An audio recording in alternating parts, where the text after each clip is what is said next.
Hello students, आज हम पढ़ने वाले हैं क्लास 8th का चैप्टर नंबर 2 फ्रिक्शन। इसको हम कंटिन्यू कर रहे हैं। इसके से पहले हमने लास्ट वीडियो में स्टडी किया था इसको, जिसमें हमने टाइप ऑफ फ्रिक्शन करा था।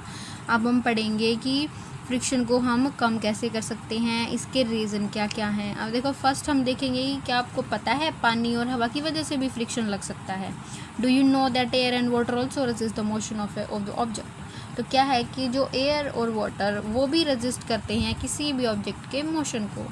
Air and water and other fluid also resist the motion of an object due to friction. ये भी ऑब्जेक्ट्स के जो मोशन है उसको रेजिस्ट करते हैं किसी न किसी फॉर्म में। The friction force due the air water and other fluid are called fluid friction. जो हवा, पानी और किसी भी फ्लूइड की वजह से हो उसको हम फ्लूइड फ्रिक्शन बोलते हैं। ये फ्लूइड फ्रिक्शन की डेफिनेशन है। It is the force that resist the movement of a solid object through a fluid.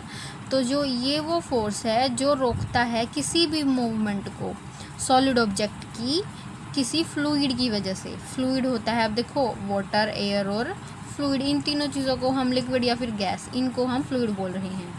The sky divers falling down through the sky experience a type of fluid friction called air resistance।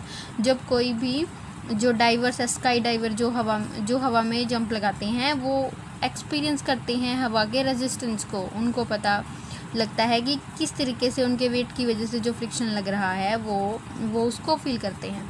When vehicles either or a car or an aeroplane moves at the high speed, जब car और कोई aeroplane बहुत ही high speed पर move करता है, their motion is opposed by air resistance। आपने देखा होगा कि बहुत तेज़ हवा लगती है ट्रेन्स और कार में चलने पर और एरोप्लेन में भी। The air resistance is also known as drag। इसको ड्रैग भी कहा जाता है। अब देखो, वाटर ऑल्सो प्रोड्यूस फ्रिक्शन और ड्रैग, पानी की वजह से भी ये लगता है। Have you noticed that the shape of a ship, aeroplane, rocket और ऑटोमोबाइल्स, इन सब की शेप अलग अलग होती है और ये इस तरीके से होती है कि ये हवा के फ्रिक्शन को कम से कम कर सकें। अब देखो, ये they are designed in a special shape called the streamlined shape to reduce the fluid friction और ड्रैग। तो ये इनकी जो शेप होती है वो स्ट्रीमलाइंड शेप होती है, यानी कि एक तरीके से जिस भी इन्वायरमेंट में उनको चलना है उसके अकॉर्डिंग ही उनकी शेप होती है। और वो उसको हम बोलेंगे ड्रैग, यानी कि उस ड्रैग या फिर फ्रिक्शन को कम करने के लिए वो इस तरीके से डिज़ाइन किए जाते हैं। देखिए, एरोप्लेन का डिज़ाइन कुछ अलग होता है, कारों का डिज़ाइन कुछ अलग होता है। अब हम पढ़ेंगे एडवांटेज और डिसएडवांटेज फ्रिक्शन की। अब देखो, एडवांटेज सबसे बड़ी क्या है, फ्रिक्शन की वजह से ही हम चल पाते हैं। अगर फ्रिक्शन जो है बहुत ही कम होगा तो हम फिसल के गिर सकते हैं। Friction is very useful in our life. हमारी ज़िंदगी में फ्रिक्शन बहुत ही यूज़फुल होता है। Without the frictional force we would not be able to hold to anything. बिना किसी फ्रिक्शनल फोर्स के हम किसी भी चीज़ को होल्ड नहीं कर पाएंगे। Objects would slip and slide away from each other if there is no friction. अगर फ्रिक्शन ही नहीं होगा तो जो ऑब्जेक्ट्स हैं वो स्लिप और स्लाइड करते रहेंगे, एक दूसरे से अलग अलग स्लाइड करेंगे। This is because of the friction that we can write, walk, open doors, turn taps, etc. Bedsheet on the bed remains intact because of the friction। ये सारी चीज़ों को हम अपने रियल लाइफ में एक्सपीरियंस करते हैं कि कोई चीज़ में फ्रिक्शन की वजह से हम ये सारे काम कर पाते हैं। We can sit on a chair without sliding off because of friction। हम एक चेयर पर बैठ पाते हैं क्योंकि उसमें फ्रिक्शन है। और ये सारे के सारे जो हैं वो फ्रिक्शन के एग्जाम्पल्स हैं। इनकी वजह से ही फ्रिक्शन से हम ब्रेक्स लगा पाते हैं, ये नोट लगा पाते हैं किसी भी चीज़ में, और ये जो है हम फ्रिक्शन की वजह से चल पाते हैं। अब देखो, although the frictional force is very useful, it can cause many problem. इसकी वजह से प्रॉब्लम्स भी हो सकती हैं क्योंकि फ्रिक्शन जो है, अब देखो, फ्रिक्शन प्रोड्यूस हीट, इससे हीट होती है। अगर कोई चीज़ रगड़ती है तो उसमें हीट हो जाती है, वहीं ये गर्म हो जाते हैं व्हीकल्स के। That cause moving parts of the machine and automobiles to overheat. जिससे ऑटोमोबाइल्स और मशीन्स के जो पार्ट्स हैं, वो जो मूविंग पार्ट्स हैं, वो ओवर हीट हो जाते हैं और इससे waste of energy and fuel, इससे एनर्जी भी वेस्ट होती है और फ्यूल भी वेस्ट होता है। Friction also cause wear and tear. Friction की वजह से चीज़ें टूट भी सकती हैं। Wear and tear depends upon the roughness of two surfaces in contact, यानी कि कोई भी दो सरफेसेस के कॉन्टैक्ट पर डिपेंड करता है कि वो कितना जल्दी टूट सकते हैं। तो rub against each other. Tyres of the vehicles wear out due to frictional force, जो व्हीकल्स के टायर्स होते हैं वो टूटने लगते हैं, वो ख़राब हो जाते हैं, उनके अंदर दरारें पड़ जाती हैं, वो भी फ्रिक्शन की वजह से। Between the tyre and the road, जो रोड और टायर हैं उनके बीच में फ्रिक्शन होने की वजह से। worn out tyres can cause road accident, और इनकी वजह से रोड एक्सीडेंट्स भी होते हैं। It can cause moving object to slow down unnecessarily, जब ऑब्जेक्ट को मूव कराने की ज़रूरत है उस समय पर फ्रिक्शन की वजह से उनकी जो स्पीड है वो स्लो डाउन हो जाती है। एग्जाम्पल क्या है, friction between the boat and the water surface slow the boat down.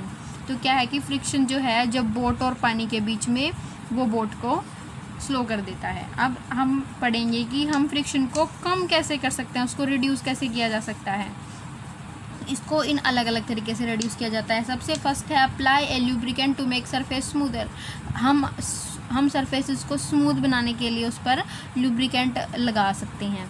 अब देखो लुब्रिकेंट क्या होता है, ग्रीस और ऑयल होता है। Lubricant is a substance that makes the surface smooth on which it is applied and in this process it is called lubrication. जब हम किसी भी ऑब्जेक्ट के ऊपर लुब्रिकेंट लगाते हैं उसको हम बोलेंगे लुब्रिकेशन। तो इसके एग्जांपल है oil and grease. We can apply oil and grease on the moving parts of machine to reduce the friction between the parts के बीच में फ्रिक्शन को कम करने के लिए हम इसका इस्तेमाल करते हैं, ऑयल्स और ग्रीस का। अब यूज़ ऑफ बॉल बेयरिंग के इस्तेमाल से भी हम फ्रिक्शन को बहुत ही कम कर सकते हैं। ये एक टाइप ऑफ रोलिंग फ्रिक्शन है। अब हमने लास्ट वीडियो में पढ़ा था ना कि रोलिंग फ्रिक्शन सबसे ज़्यादा वीक होता है। तो फ्रिक्शन जितना वीक होगा वो उतना ही कम जो है हार्म करेगा हमारे ऑब्जेक्ट्स को। अब हम कई बार जो है इनका इस्तेमाल करते हैं बॉल बेयरिंग्स का स्लाइडिंग फ्रिक्शन को ये रोलिंग फ्रिक्शन में चेंज कर देते हैं। तो rolling friction is less than sliding friction. तो हमने पढ़ा था कि जो स्लाइडिंग और रोलिंग फ्रिक्शन है, रोलिंग फ्रिक्शन सबसे कम होता है। इसके बाद आता है wheel reduce friction by allowing the contact surface to roll rather than to drag और स्लाइड ओवर ईच अदर। तो क्या होता है व्हील्स में, पहियों में क्या होता है, फ्रिक्शन कम कर सकते हैं हम उसको स्लाइड की बजाय रोल करके। A wheel can enable you to use less force to move an object. तो जो व्हील है उनके ज़रिए हम भारी से भारी चीज़ों को भी ईजीली जो है पुश और पुल कर सकते हैं, फिर वो भी व्हील्स की वजह से, चाहे उसमें छोटे व्हील्स हों या बड़े व्हील्स हों। अब नेक्स्ट है कि हम जो है फ्रिक्शन को रिड्यूस कैसे कर सकते हैं, by making the surface rough. यानी कि कई बार हमें फ्रिक्शन को कम करने की भी ज़रूरत पड़ती है। इसमें क्या होगा कि हमें जो है फ्रिक्शन को कम करेंगे, इसमें हम by making the surface rough, यानी कि सरफेस को रफ बना देंगे। जिससे क्या होगा कि टायर्स के, जो व्हीकल्स के टायर होते हैं वो किस तरीके से बनाए जाते हैं कि उनके अंदर जो है वो मार्क्स होते हैं जिसकी वजह से वो जो रोड्स पर इजीली चल सकते हैं। So they do not skid while travelling, तो वो स्किड नहीं करेंगे ट्रैवल करते समय। By increasing the weight of the moving object, या फिर हम किसी भी चलते हुए ऑब्जेक्ट का जो है वेट ज़्यादा कर देंगे, जिससे क्या होगा कि वो स्लाइड नहीं करेगा। तो यहाँ पे ये चैप्टर ख़त्म हो जाता है। इसके बाद हम इसके क्वेश्चन आंसर्स करेंगे। तो यहाँ पे चैप्टर ख़त्म होने के बाद आपको इसके आगे ये चैप्टर पूरा अंडरस्टैंड करना है और इसके नोट्स बना लेने हैं जो भी आपको समझ आएगा।